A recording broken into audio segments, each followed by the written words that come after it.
This documentary started with a conversation. I was talking to my neighbor about her childhood in Switzerland, and she casually brought up witnessing the rise of Hitler firsthand. Intrigued, I soon realized that many people in my life had a unique and often untold perspective of World War II, that of children. I realized that the people in my life had seen World War II from around the world, from Switzerland to China to here in the States. And I decided that I wanted to hear their stories. I remember when it started, my dad was laying on this sofa, and we were listening to a Redskin game. And they interrupted the program and said that the Japanese had attacked Pearl Harbor and had bombed our ships and were bombing Hickam Field, and that there was substantial loss of life. My dad came up off this sofa and had a very loud and number of unkind words to say about the Japanese. My father was sent to the U.S. as a weapon procurement for the Chinese government. And my mom brought myself and my brother to Shanghai.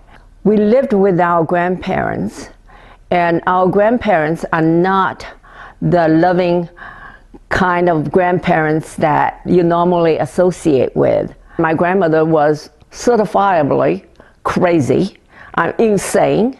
She should have been in an institution in these days. My grandfather was not crazy, but he was kind of aloof. One time, I remember my brother and I sat there and watched my grandfather eating a bowl of noodle soup. We were very salivating. We were salivating because we have never seen such a nice big bowl of noodle soup. I mean, we were eating very simple food like rice and so on. He didn't offer a single bite to us. You probably know that Switzerland was neutral, but they had a general mobilization of all men who were capable of fighting. I mean, they have a kind of a militia. Every able man between 18 and 46 has his uniform and his arm at home. And since I was born in 41, my father was away when I was born. So when it was over, I was 3, and then I basically met my father for the first time. I remember all the people. As I say, lots of people. For one thing, we had to move. There was a drastic need of housing for all the people who flooded in to Washington during the war. So the family all moved together. In fact, we were so crowded that I slept in the bed between my aunt and uncle. Shockingly, they would often say incredible things in the most casual of fashion. When we were still in Chongqing, before we left for Shanghai. Now this was all told by me we had a nursemaid. The war was in full-blown stage, and the government retreated to Chongqing from Nanjing, and the Japanese would bomb Chongqing relentlessly. And I was told they would bomb when people are just ready to eat dinner, and they would start, the plane would come and drop bombs. And my nursemaid would told me that she would hold me and hid under a table and say, "Oh, please let the bomb kill me and not my precious little girl here." My parents continued helping Jewish children to get out.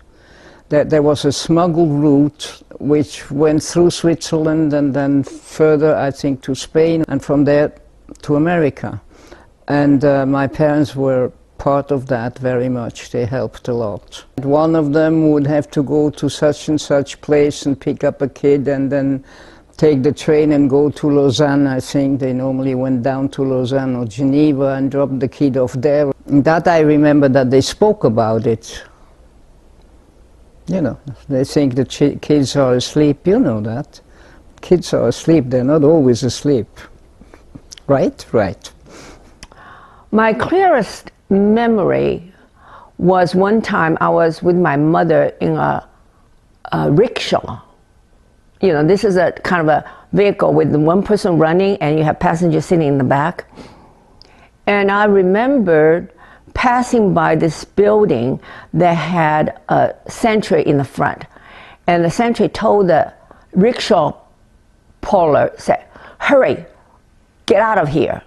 And the rickshaw runner just picked up his pace and ran as fast as he could. And then I heard a shot. Well, what I now know it was a shot. I just heard bang. And I turned around and saw a guy fell down. Of course, at that time, I didn't know about shooting. Remember, there was no television. I didn't know what was a shot supposed to sound like. But from my mother's expression, the rickshaw's puller's reaction, I knew that guy was killed. But they all seem to agree. Kids, no matter the circumstances, will find a way to make do with their childhoods. Ironically, you'd think there would be some fear or anxiety or anything like that.